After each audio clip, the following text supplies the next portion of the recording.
Welcome back to Coffee and Conversation. And there really is coffee today. Also, there is a cat. The cat is on the chair behind me, he was sleeping, but I just heard his bell jingle, so he's either rolled over in his sleep or he realized that we're filming a video.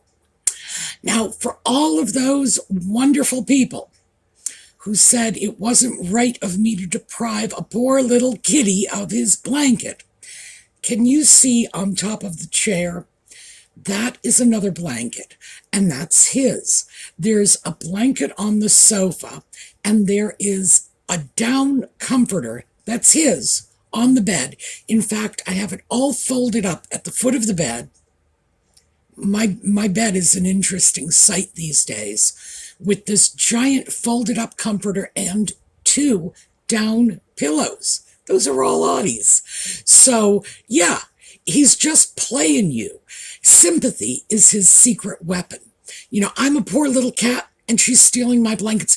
He goes across the street to Jane's house and says, "You don't understand, I'm being mistreated. Pick me up and pet me." And then he comes back over here and says, "You don't understand, I was checking out the neighbors and they didn't give me anything. Pick me up and pet me and give me treats." He's a schemer. He's an emotional manipulator. And, well, I guess that's the definition of just about any cat. But no, he is not in any way losing all of his blankets. I've simply taken 2 that are probably going to be very useful for people who need them.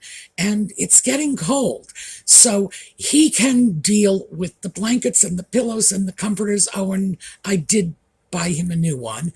So, and that's bad. That's my bad. Mine, not his.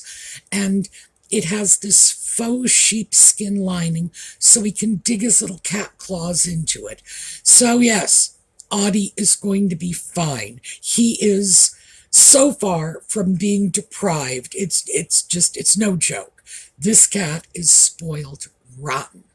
But it is about time that his blankets, the larger ones, the ones that will actually keep humans warm, it's about time they were packed off so that somebody in need can have them. So he's going to have to get used to the spirit of charity. That's all there is to it.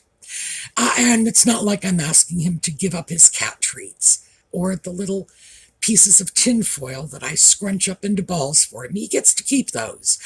And who knows? Maybe he will actually internalize this and start going out and hunting vermin for the homeless. You know, like, here's a lovely mouse for you. We'll see. I did want to assure you, though, that he really is okay.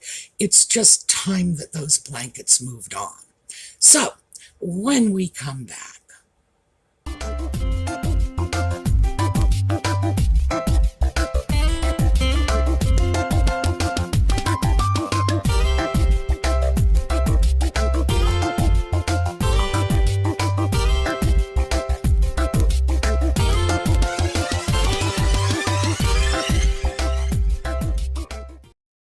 so I thought today we would follow up on yesterday's video and some of the comments from that video and some from last week too. Because last week, when I was talking about my considerations when I am looking for ethically sourced clothing, my view of ethically sourced is not harming animals. And someone had actually written a comment into that video saying, well, I guess you're fine with, what was it they said? Religious slavery. I'm not sure what that is. Religious slavery and child labor. I never said that. What I said was my number one priority is the decent and humane treatment of animals. That's the hill I'm willing to die on. And if anybody else wants to fight for, child labor or religious slavery, I'm not stopping them. I will applaud you for that. Just, this is my fight. And we each have to pick our own.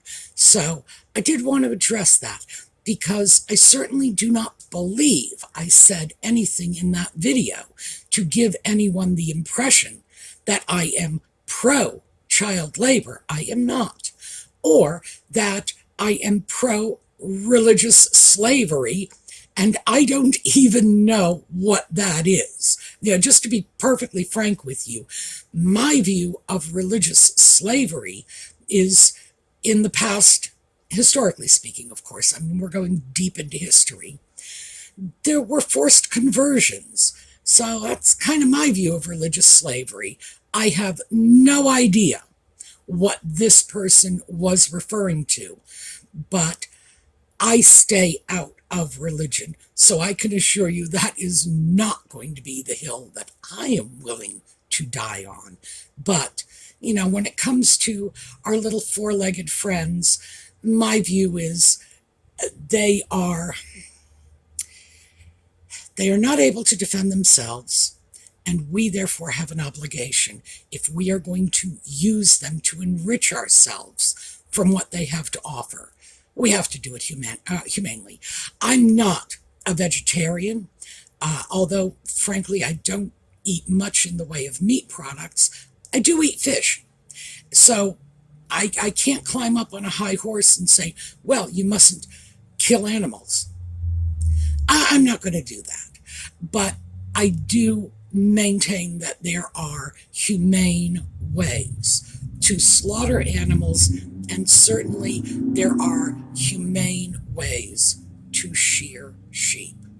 So, just wanted to clear that up because, I don't mind being accused of things if I've actually done it, but I don't even know what religious slavery is.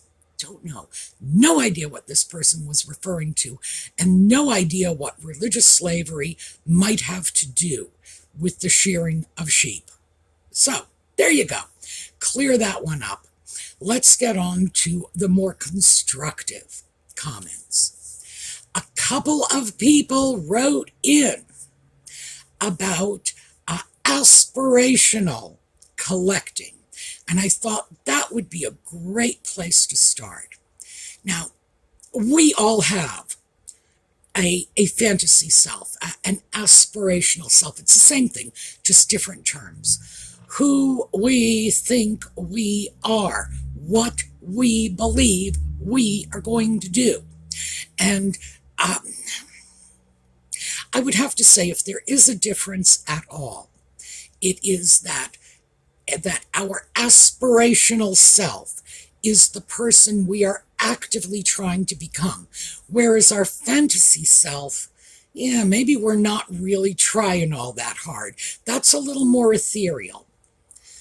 So let's talk about this person.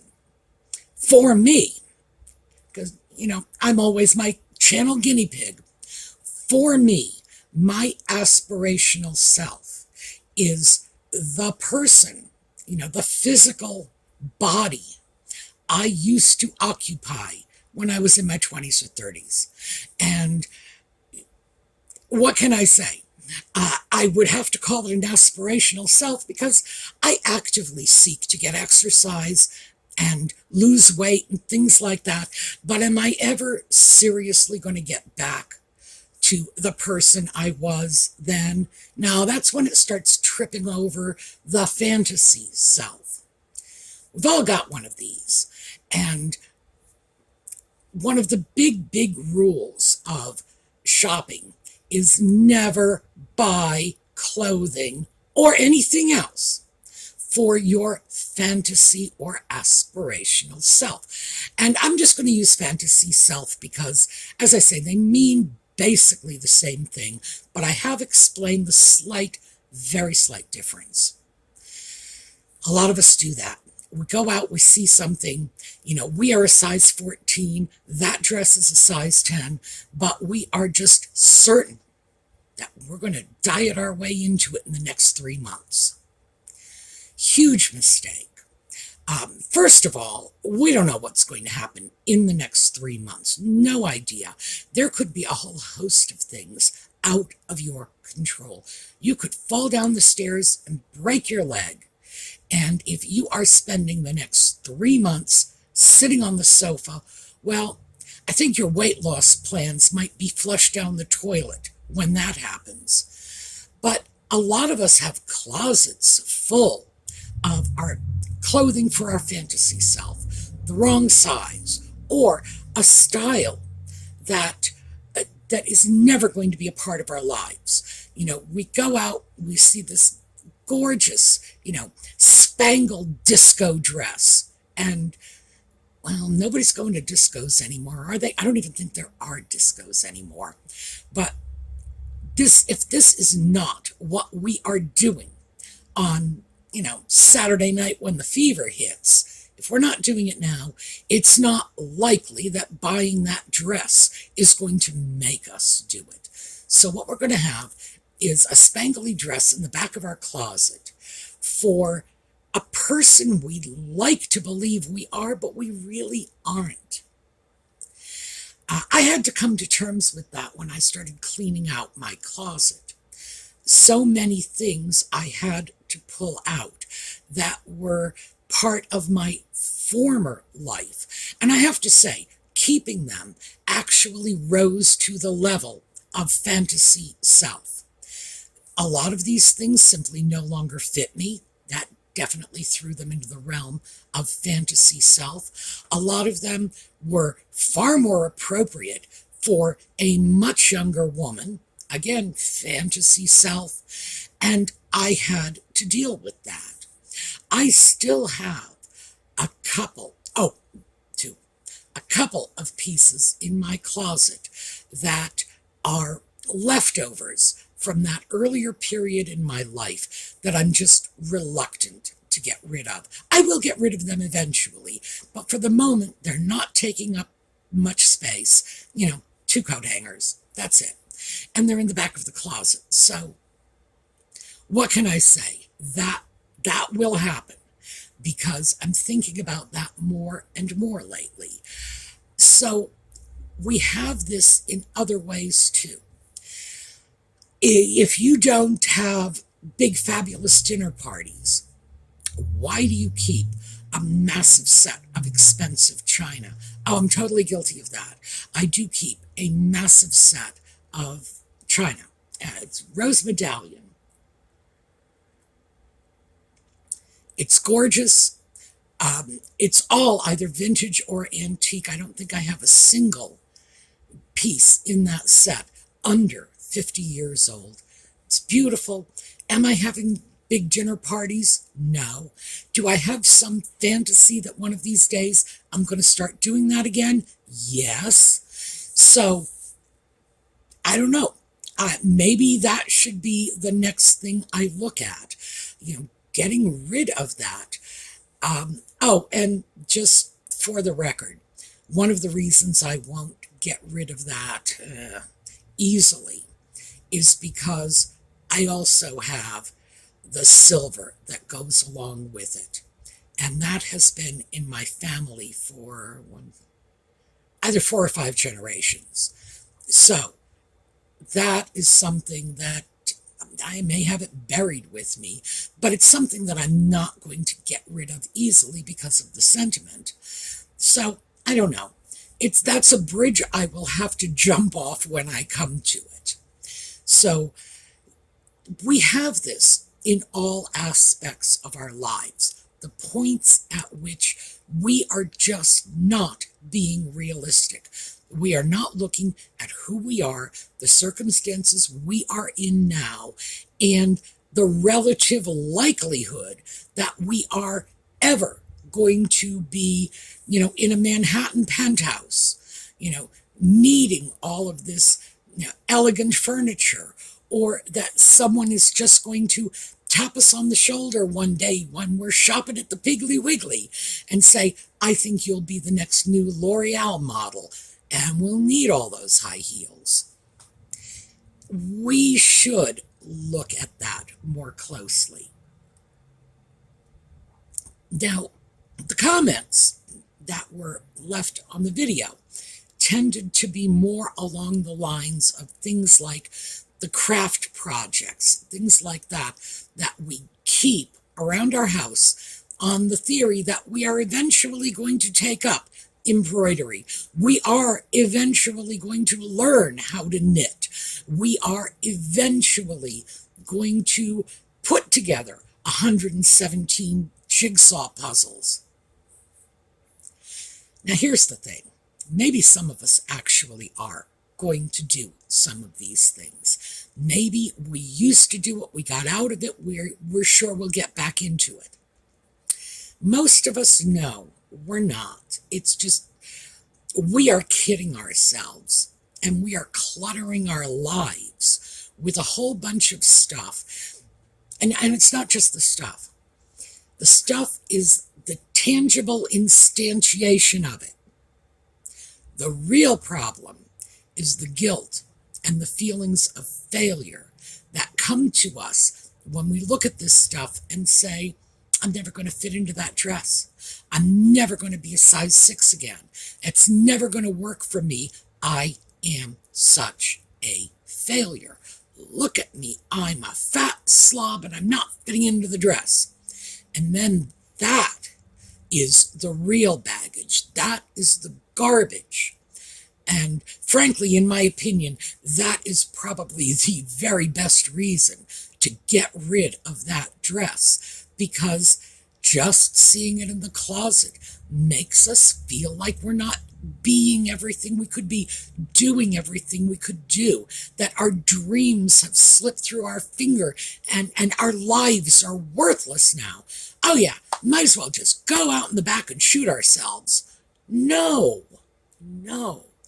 Just get rid of the dress, because that dress is a reminder of something that never really happened. It's just, it's a symbol, it's a notion, we threw it in there, hoping that eventually we would fit into it. But we didn't fit into it at the time that we bought it. We did not. Nevertheless, the sense of failure and the feelings of guilt, of letting ourselves down, are the same as if we had actually been able to fit into that dress the day we bought it, and then all of a sudden we started binge eating. No.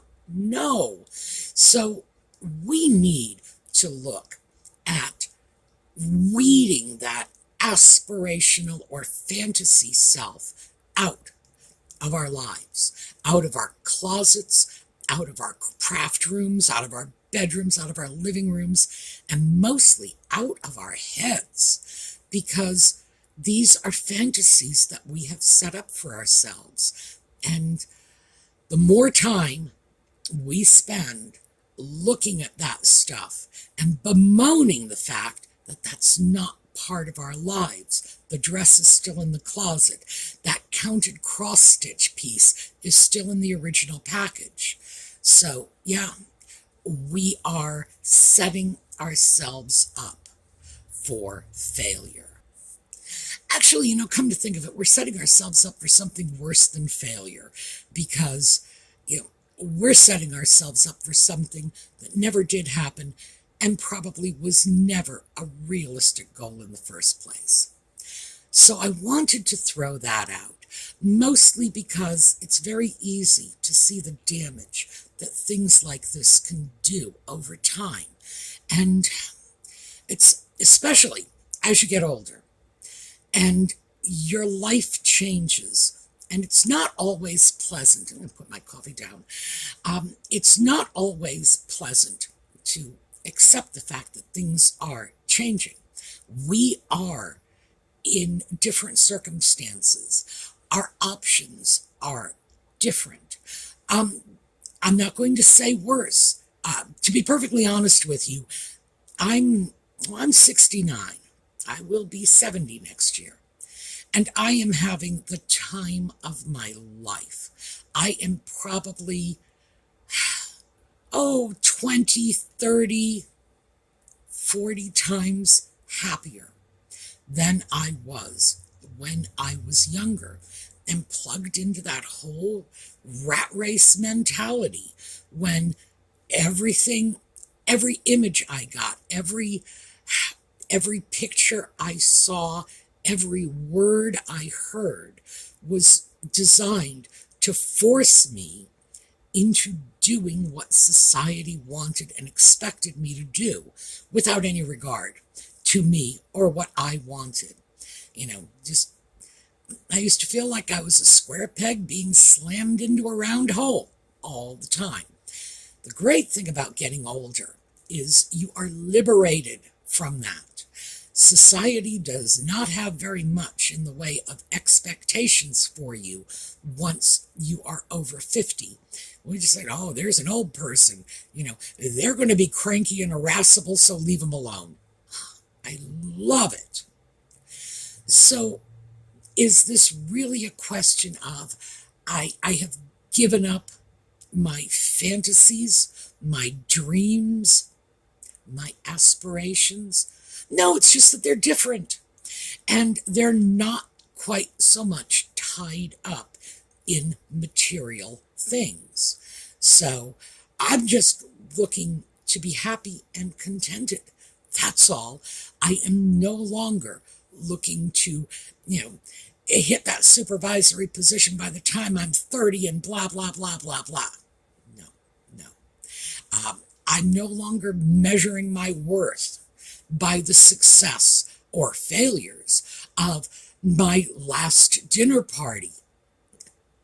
I know. Isn't it amazing? Young people are growing up without any sense of that.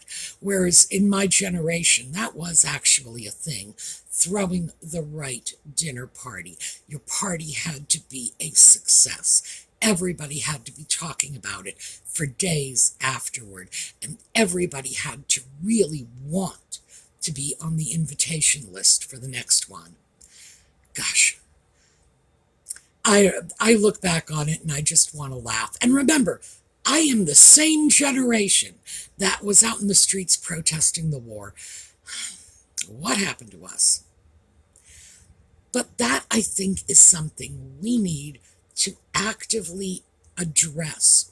We need to look around and see how much of our lives really reflects who we are now, who we are going to be for the next 5 years, 10 years, whatever.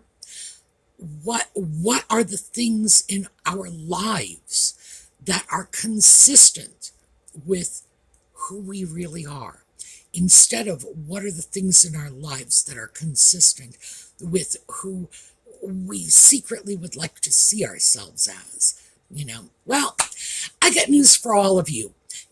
Angelina Jolie is still the queen of Hollywood, and she ain't moving aside for any one of us anytime soon. Or Camilla. Camilla is not vacating the throne so we can become Queen of England. Whatever it is that your little fantasy self is telling you it wants to be, it's probably not happening. And that doesn't mean you have to kiss off all your dreams. No, not at all. You can still have wonderful goals and ambitions, wonderful aspirations. They just need to more realistically reflect what's actually going on in your life. That's all. So I think that it was 2 comments about aspirational. And it was about aspirational collecting, about those jigsaw puzzles or craft kits or whatever. And so that just sort of triggered off a whole mad roll of stuff. But I did want to share a few other comments. Because in tandem with this, people were talking about things like, I would like to be able to declutter my space, but I'm older.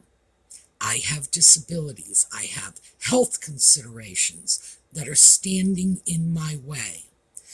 And I did want to touch on that because, as those of you who have followed this particular series for the last year know,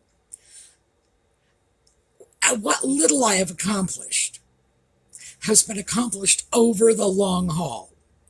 And that's the other thing I want to just reinforce. Baby steps. Not everything is going to be done overnight. What was it? Rome wasn't built in a day, they say. I don't know. I wasn't there. I should have asked my mother. She was old enough to have been there. Sorry, that was a joke, running joke between me and my mother. Dinosaurs, let's ask Ma. She was there. And she's been dead for a while, so I don't know. I'm still going to keep the joke alive. Yes, my mother. Mom, what was it like going across country in a covered wagon? All right, enough of my little mother jokes.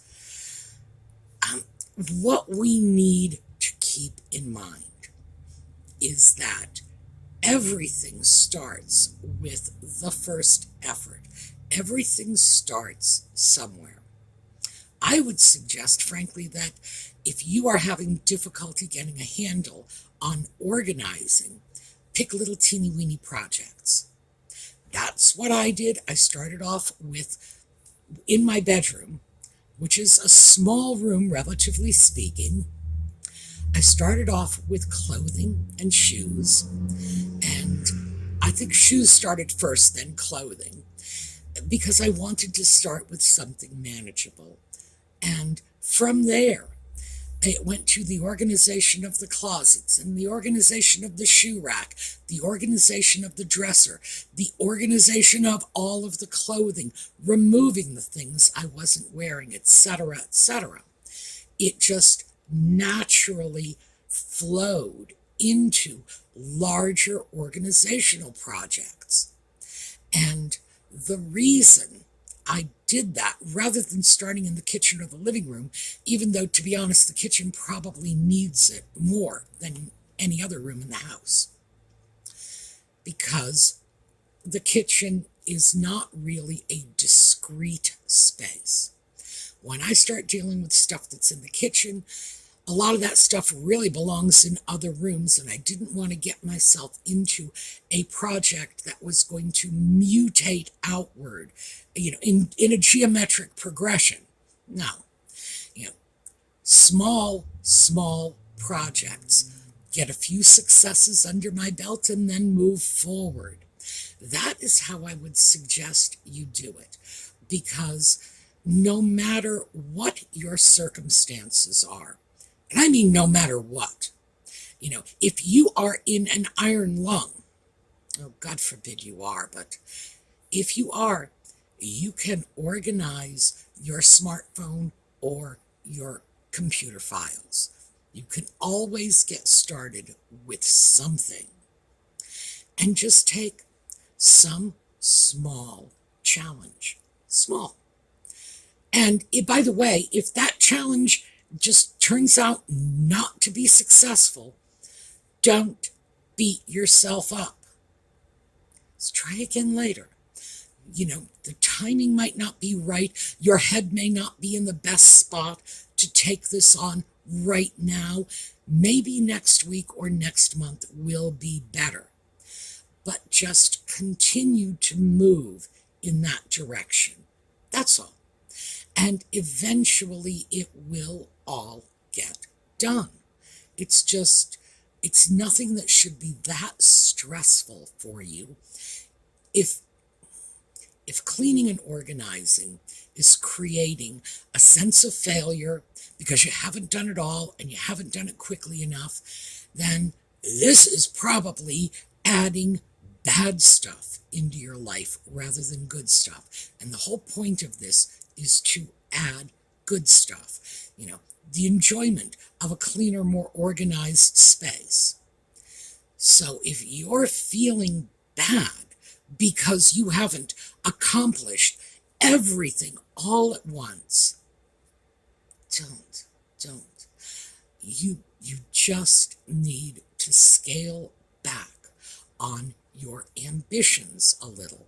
Instead of, I want it all done and I want it all done now, just consider, I would like to clean one drawer in my dresser this week.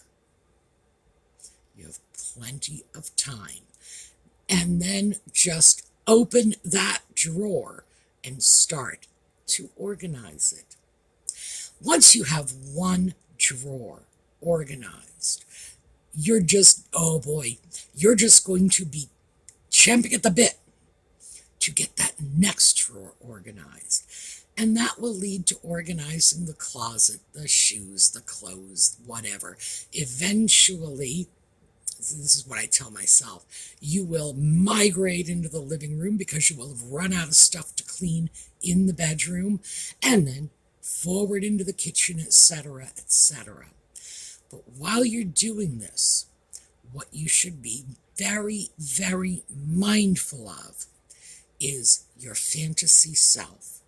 When you look at your drawers, if the things in your drawer don't belong to you, if they belong to your fantasy self instead, then you should probably put them in a bag and set them aside.